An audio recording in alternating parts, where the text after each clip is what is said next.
calvinistas acreditam que se o homem pudesse ser livre para aceitar ou rejeitar a salvação que Deus oferece pela graça mediante a fé em seu Filho, a salvação não poderia ser um dom concedido soberanamente. Os calvinistas imaginam que um homem relativamente livre seria, teoricamente falando, a ruína de um Deus absolutamente livre e soberano. Eles também têm concluído que um dom concedido livre e graciosamente não seria de fato um dom se aquele a quem é oferecido for capaz de recebê-lo livremente. Contrariando a lógica e as escrituras, W. E. Best afirma: as ideias de livre graça e livre-arbítrio são diametralmente opostas. Todos os fervorosos defensores do livre-arbítrio são desconhecedores da graça e da soberania de Deus. São desconhecedores da graça e soberania de Deus. Embora eu concorde que Deus nos capacite irresistivelmente a crer, em lugar algum das Escrituras encontramos a noção de que Deus nos faz crer, ou nos obriga a crer, ou nos torna crentes, como ensina o calvinismo. Além disso, fico um tanto intrigado com opor que um dom gratuito deve ser um dom irresistível. Eu adoraria ouvir as passagens das Escrituras e a lógica que honestamente conduzem a tal conclusão. Steele e Thomas argumentam: além do chamado geral, externo para a salvação, que é feito a todos os que ouvem o Evangelho, o Espírito Santo estende aos eleitos um chamado especial. Olha só a estratificação aí, ó. Um chamado especial, interno, que inevitavelmente os traz à salvação. Inevitavelmente os traz à salvação.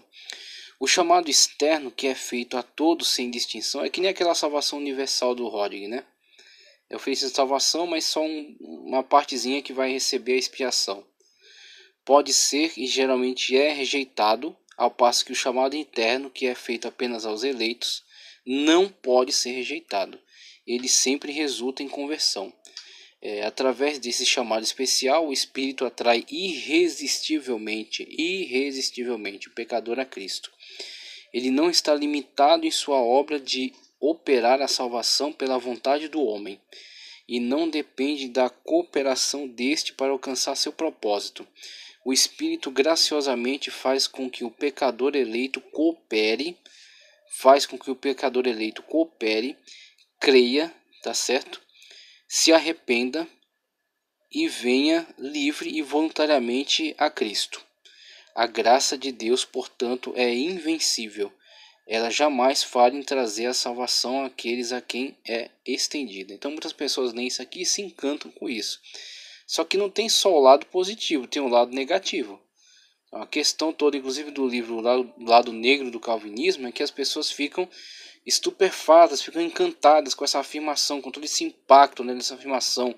Aquele por quem Cristo morreu irresistivelmente será salvo, ok? Perseverará até o fim. Uma vez salvo, salvo para sempre. Ok, tem um outro lado, meu querido. Tem um lado de que Deus escolheu uma pequena parcela e preteriu uma outra muito maior e que, na verdade, a pré-ordenou a condenação antes mesmo de nascerem, antes mesmo de terem feito qualquer tipo de escolha. Então, essa ideia pode ser até muito interessante, muito bem concatenada, mas o oposto dela é uma negativa do Deus bíblico. Essa é a questão. A visão calvinista da graça irresistível inevitavelmente termina por criar necessariamente uma bizarra estratificação em castas de privilegiados ou eleitos segundo o decreto, e não conforme a presciência de Deus, e aos quais a graça salvífica será aplicada, tá certo? A expiação limitada, né? Independentemente de aceitação enquanto é negada a outros. A graça irresistível é oferecida só ao pequeno grupo esse pequeno grupo, né? Irresistivelmente salvo, eleito, né? Desde a eternidade, ok? Enquanto os párias, né? Os párias da sociedade estão totalmente excluídos disso. Os quais a graça salvífica será aplicada independentemente de aceitação, tanto que ele é regenerado antes de crer, né? E negada a outros, mesmo diante de qualquer manifestação de desejo por salvação. como a gente vai ver que eles até se aproximam, até levam às vezes um bom período de vida de comunhão, tá ok? Mais uma vez que eles não foram escolhidos, né, arbitrariamente conforme a eleição de Deus, então eles em algum momento vão se afastar, ou vão ser afastados, tá certo? Ou vão ser lançados no inferno. Assim, segundo o calvinismo, a salvação ocorre quando a graça salvífica é estendida aos descrentes eleitos, que são por fim irresistível e sobrenaturalmente transformados em crentes eleitos. Desse modo, o convite do Evangelho,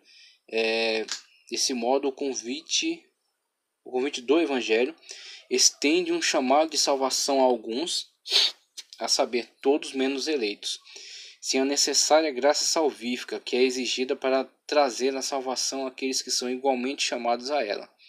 De um lado, o calvinismo ensina que há uma casta de indivíduos que são eleitos incondicionalmente desde toda a eternidade e que, portanto, são chamados interiormente e de modo irresistível no tempo. Do outro lado, o lado negro, para ser mais exato, é dito implicitamente, aí onde entra a questão, né? A coisa às vezes não é falada de uma forma tão explícita, tão clara, principalmente quando é dito por um hipocalvinista que está tentando ocultar esse aspecto mais sinistro, né, dessa teologia. Implicitamente haver uma casta de indivíduos incondicionalmente reprovados desde toda a eternidade e que por sua vez não são chamados interiormente no tempo. Então, o que a gente diria aí dos párias, né, do hinduísmo, sendo que temos esse tipo de afirmação aqui dentro do cristianismo? Graça irresistível ainda, e ainda, Deus nos capacita irresistivelmente para crer no Evangelho. A afirmação. A diferença real entre as visões calvinista e não calvinista, isto é, biblista, com respeito à graça, não está no fato de que os calvinistas insistem que Deus nos capacita irresistivelmente para crer no Evangelho. Em vez disso, essa diferença repousa sobre a afirmação calvinista de que Deus nos faz crer, nos obriga a crer. Os eleitos, é claro, né? Os eleitos. Ou, se você preferir, de que Deus nos torna crentes. A visão calvinista também se distingue por outros dois fatores. Os calvinistas negam que muitos pecadores são capacitados por Deus a crer no Evangelho. Eles igualmente afirmam, de maneira implícita, que alguns são pré-ordenados por Deus à incredulidade. Alguns são pré-ordenados por Deus à incredulidade. Porque Deus pré-ordenou tudo, né? Então tudo passa por essa questão da pré-ordenação da parte de Deus. Então Deus pré-ordenou algumas pessoas a serem incrédulas desde a madre, como Calvino disse. Calvino mesmo afirmou, algumas pessoas foram criadas para ser condenadas. Essa é a visão de Deus dentro da ótica calvinista. Eles igualmente afirmam de maneira implícita que alguns são pré-ordenados por Deus à incredulidade e às suas terríveis consequências de toda a eternidade. Agora, compara com a declaração de fé. A graça de Deus é manifestada, salvadoramente maravilhosa, perfeita, entretanto não é irresistível. Pois não são poucos os que, ignorando o Evangelho de Cristo, resistem ao Espírito da graça. A graça divina tanto salva quanto nos preserva a alma neste mundo corrupto e corruptor. A fé antecede a regeneração. A fé antecede a regeneração, porque pela graça sois salvos por meio da fé. E isso não vem de vós, é dom de Deus. Quem crer e for batizado será salvo, mas quem não crer será condenado. Se com a tua boca confessares ao Senhor Jesus e em teu coração creres que Deus o ressuscitou dos mortos, será salvo. O encadeamento de eventos. Com a boca você confessa ao Senhor Jesus Cristo, com o coração você crê que Deus o ressuscitou. Aí você é salvo. Essa é a ótica bíblica, ok? Não é a ótica calvinista de pré-ordenação, nem de graça irresistível, tá certo? Nem de regeneração antecedendo a fé. Isso é ordem bíblica, é a afirmação bíblica. Você confessa, você crê e você é salvo. É imputado a você os méritos de Cristo. Na continuação, conforme exaustivamente exposto na Escritura, a graça salvífica é abundantemente provisionada de modo a ser suficiente para a salvação de toda a humanidade.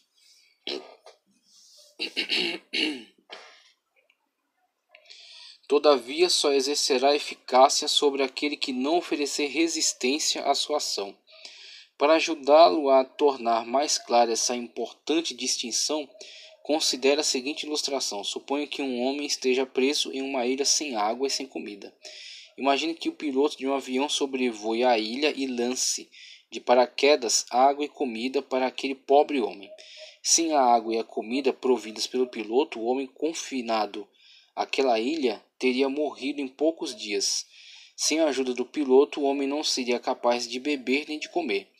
Com o auxílio do piloto, porém, ele agora é capaz de fazê-lo. A capacidade do homem de beber e comer está diretamente relacionada e depende inteiramente da provisão lançada pelo piloto. No entanto, para que o homem seja beneficiado com a provisão oferecida e sobreviva, ele deve decidir, deve confessar, deve crer, ele deve decidir, ok? Beber a água e comer a comida, óbvio, né? Mas o fato de o homem poder fazê-lo não é garantia de que ele o fará. Não é garantia de que ele o fará. É assim que o não calvinista vê a oferta de salvação. Todos os perdidos podem crer e ser salvos. E de fato todos são chamados a crer. Felizmente alguns o fazem e tragicamente outros não. Mas é ofertada a liberdade dele fazer ou não. E ele é capacitado a poder fazê-lo. Ele só pode fazê-lo porque foi capacitado pela graça preveniente. Se assim não fosse, nem poderia fazer essas escolhas, nem teria diante de si essa opção. Ok? Então, esse contraponto aqui, para entendermos, né, do que estamos falando quando falamos aí da questão da graça de Cristo. A graça conforme a Bíblia. Agora, deixa eu ver aqui. Isso mesmo. Agora vamos falar de perseverança dos santos. Perseverança dos santos, olha só.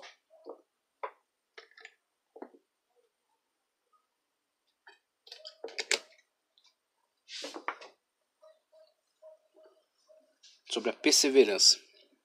Primeiramente o texto bíblico que diz, porque é impossível que os que já uma vez foram iluminados e provaram o dom celestial e se fizeram participantes do Espírito Santo e provaram a boa palavra de Deus e as virtudes do século futuro e recaíram, sejam outra vez renovados para arrependimento.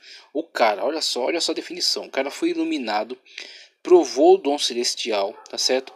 Participante do Espírito Santo, provou a boa palavra de Deus e as virtudes do século futuro. Tem como você dizer que esse cara não foi salvo? Que é o que o calvinismo diz. Se ele se desviou é porque ele nunca foi salvo. Tá, o cara não foi salvo, mas ele foi iluminado, provou o dom celestial, participou do Espírito Santo, provou da boa palavra de Deus e as virtudes do século futuro. E assim, mesmo assim não era salvo? Meu Deus do céu. Então não sei mais o que ele teria que provar, experimentar para ele ser salvo. Então, ele, conforme a Bíblia Sagrada aponta, ele era sim.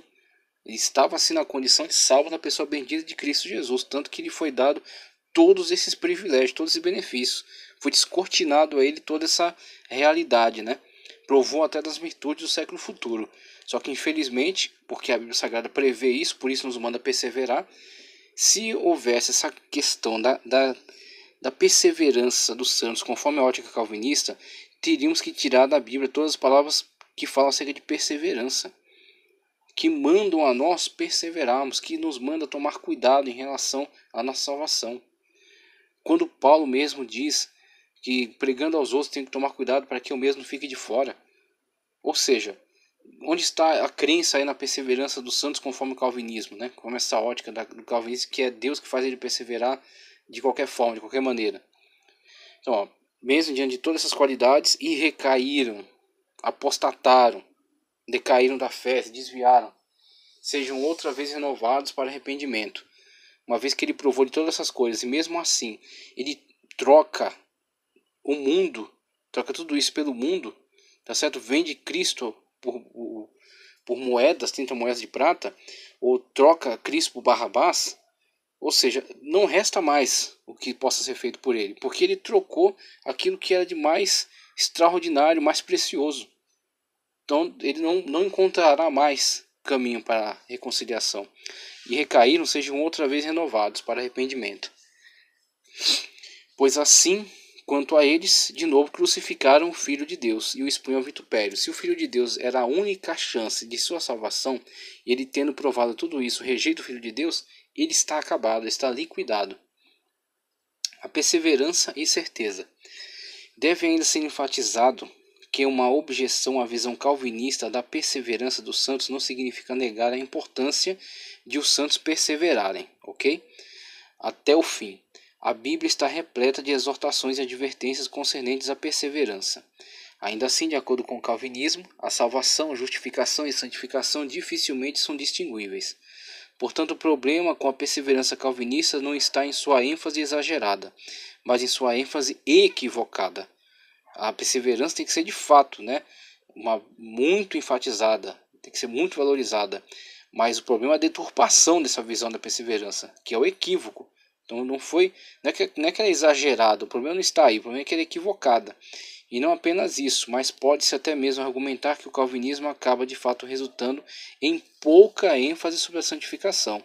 Isto é, uma vez que a perseverança é uma conclusão inevitável para os eleitos, ok? Os eleitos têm sim esta garantia conforme esta ótica calvinista, que foram predeterminados desde a eternidade, então não pode perder em hipótese alguma a salvação e assim acabam adquirindo essa confiança, essa jactância, de que uma vez que foram predeterminados a salvação, eles não poderão perdê-la. Então, uma vez salvo, salvo para sempre, esse é o lema.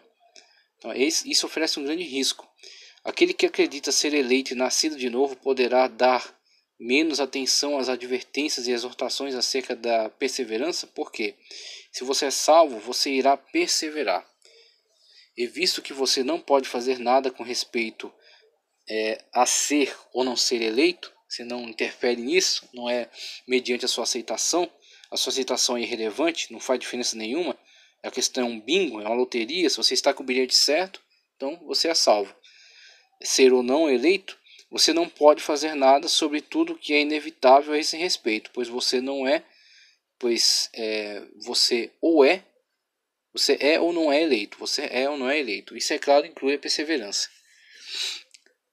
Como que nas entrelinhas de seus escritos há um fato obscuro e pouco conhecido sobre o calvinismo que enfraquece ainda mais a certeza de alguém quanto a estar entre os eleitos.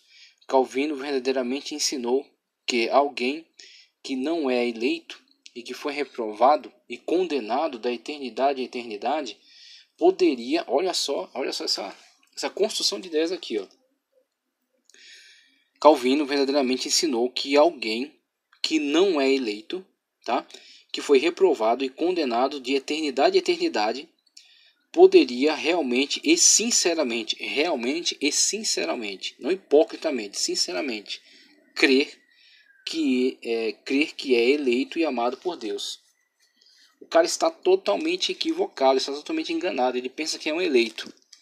E nisso se inclui muitos grandes pregadores calvinistas. O cara está pregando, evangelizando, trazendo almas para Cristo. O cara crê que ele é um eleito de Deus, ele está em comunhão, ele está em santificação, perseverando, ok? Na cabeça dele está perseverando, Mas, poxa vida, ele não tirou o bilhete premiado, ele não é eleito.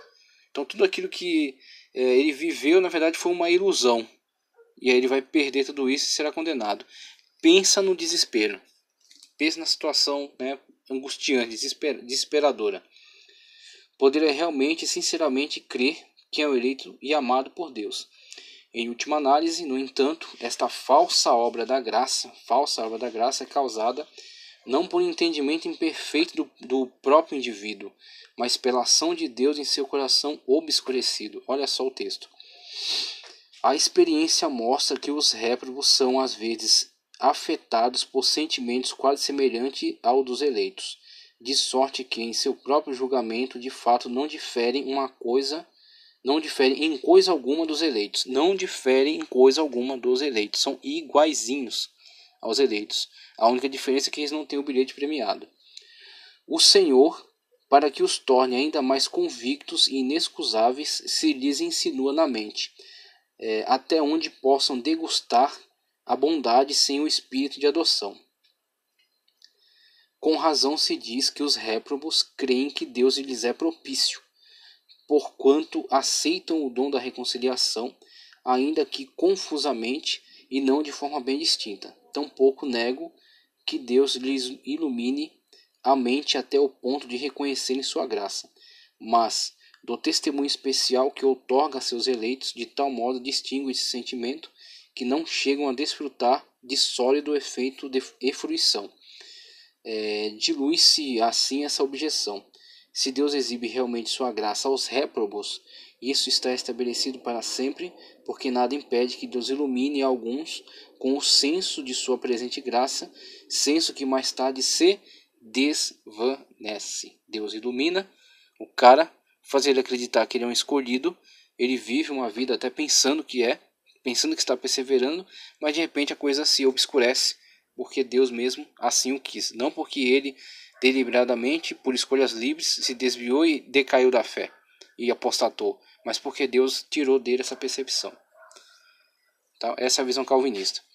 Portanto, se, depois de terem escapado das corrupções do mundo, pelo conhecimento do Senhor e Salvador Jesus Cristo, forem outra vez envolvidos nelas e vencidos, tornou-se-lhe o último estado pior do que o primeiro, porque melhor lhes fora não conhecerem o caminho da justiça do que, conhecendo-o, desviarem-se do santo mandamento que lhes fora dado. Veja, conhecendo-o, desviarem do santo mandamento que lhes fora dado. Só desvia aquele que conhece. Só desvia aquele que estava no caminho, saiu do caminho. Então, se ele estava no caminho, ele estava trilhando por essa vereda de salvação, ok? Ele é salvo na pessoa bendita de Cristo Jesus, porque ele, num primeiro momento, assentiu positivamente, ok? Ele creu verdadeiramente, sinceramente, só que não necessariamente ele permaneceu crendo, ok? Ele se deixou levar, como Paulo fala de um auxiliar dele, Alexandre, que amou mais o presente século. E Paulo não diz que ele nunca amou a Deus, ele nunca foi fiel a Cristo. Ele diz que ele amou mais o presente século. Que ele amou a Cristo, mas seu amor a Cristo não foi tão grande quanto o amor que ele teve depois pelo presente século. Tá ok? Deste modo sobreveio-lhes o que por um verdadeiro provérbio se diz: o cão voltou ao seu próprio vômito, a porca lavada ao espojadouro de lama. Segunda carta de Pedro, capítulo 2, versículos 20 a 22. Em seu comentário aos Hebreus, Calvino diz que os mesmos tipos de bênçãos espirituais que são dadas por Deus aos eleitos podem ser dadas também aos réprobos.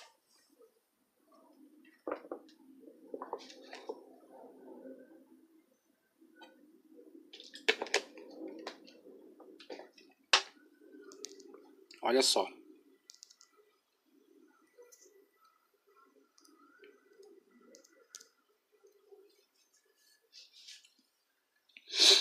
Em tudo isso, porém, não vejo razão porque Deus não toque os réprobos com o sabor de sua graça, ou não ilumine suas mentes com alguns lampejos de sua luz, ou não os afete com algum senso de sua benevolência, ou em alguma medida não grave sua palavra em seus corações.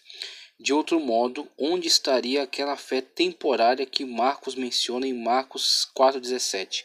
Portanto, no réprobo há aquele conhecimento que mais tarde se desvanece, seja porque ele estende suas raízes com menos profundidade do que se espera, ou porque ao crescer é sufocado e murcha. Ao fazer uso deste freio, o Senhor nos conserva em temor e humildade, e assim vemos em toda clareza quão inclinada é a natureza humana à displicência e a tola confiança. Então temos aí Calvino expressando essa questão transitória, né, daqueles a quem é ofertada uma espécie de graça temporária que depois lhes é arrancada. Tá ok? Exortados a permanecer nele, faz sentido? Exortados a permanecer nele, faz sentido?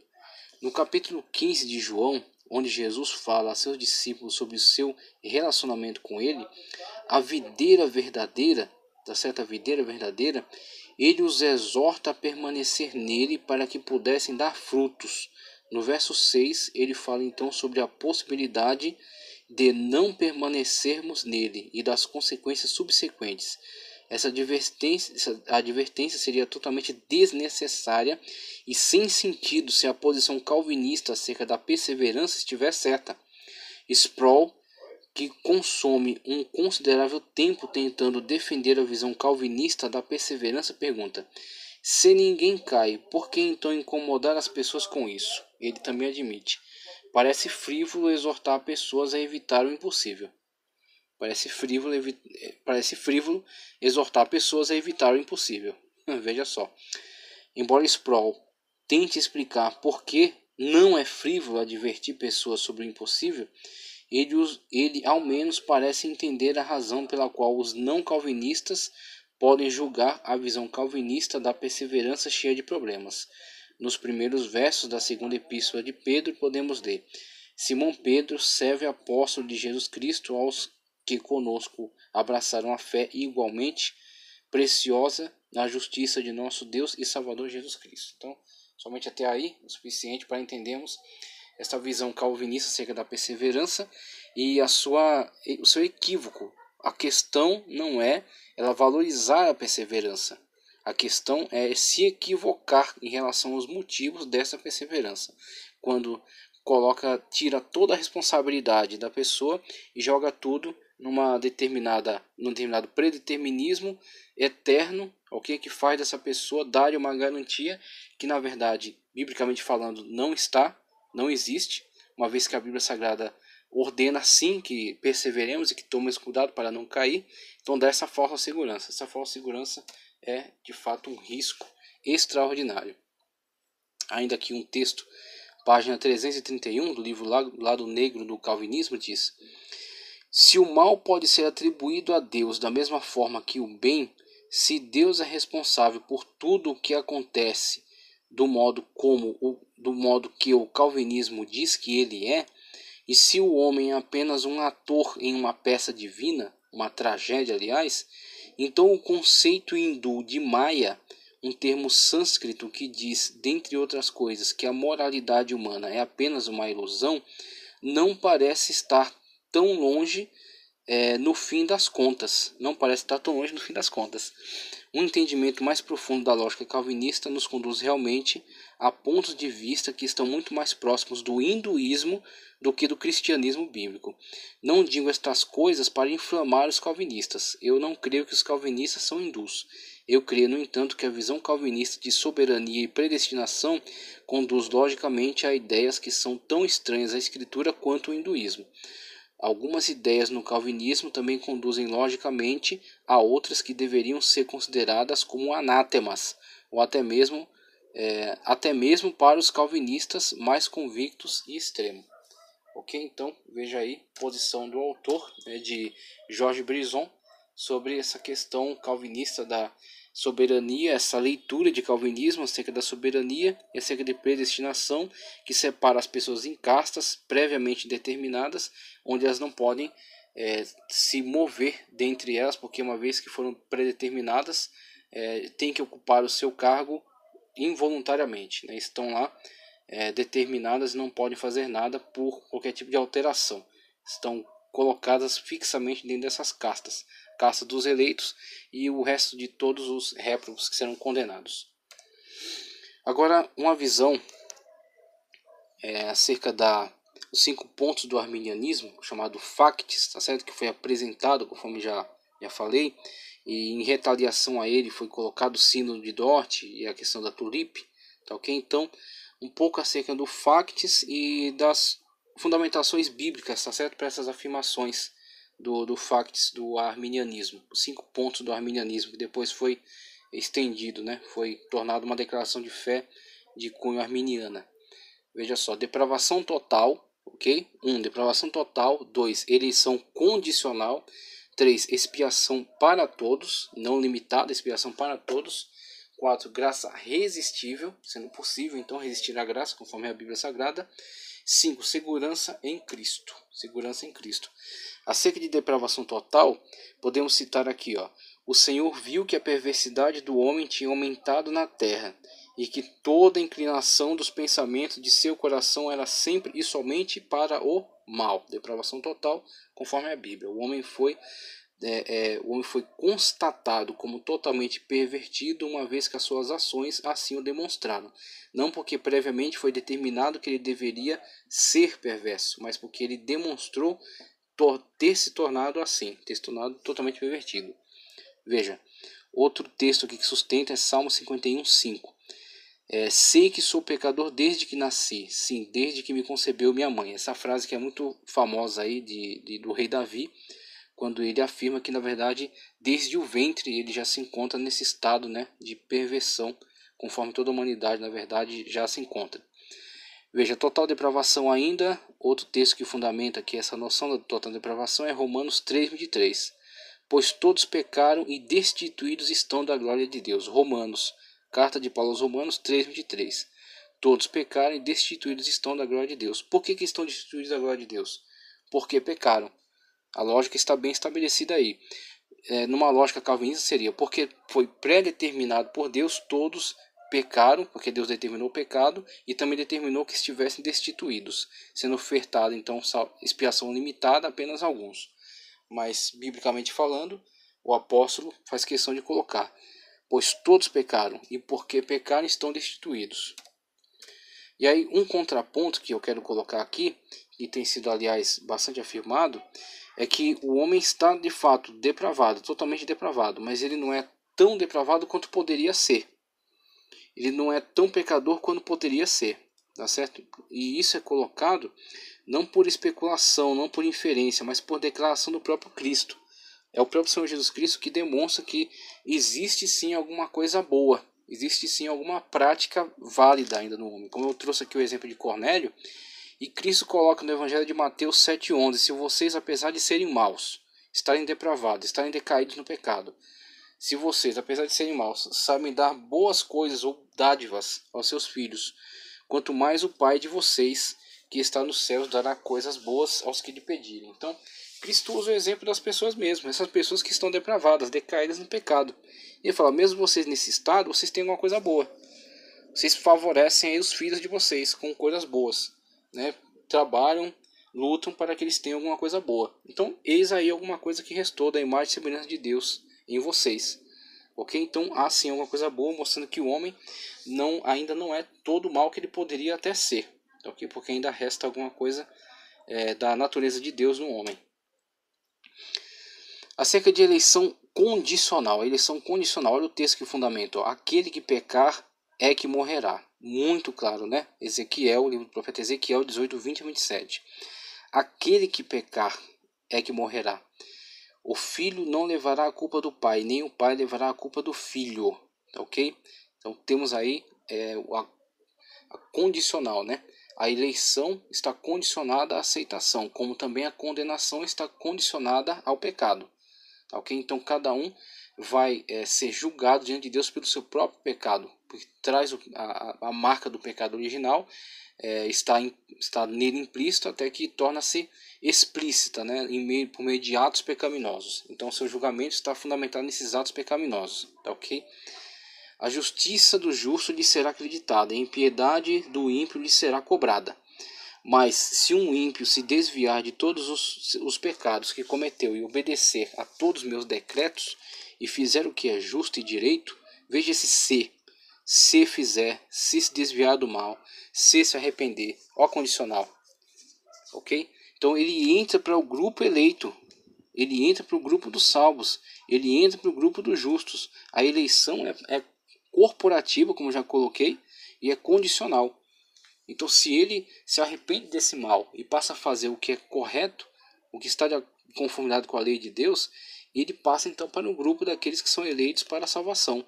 Então, só tomando aqui como exemplo esse texto de Antigo Testamento, é claro que tem um distanciamento, temos que colocar isso conforme a ótica do Novo Testamento, mas usando aí como analogia, tá certo? Usando como exemplo.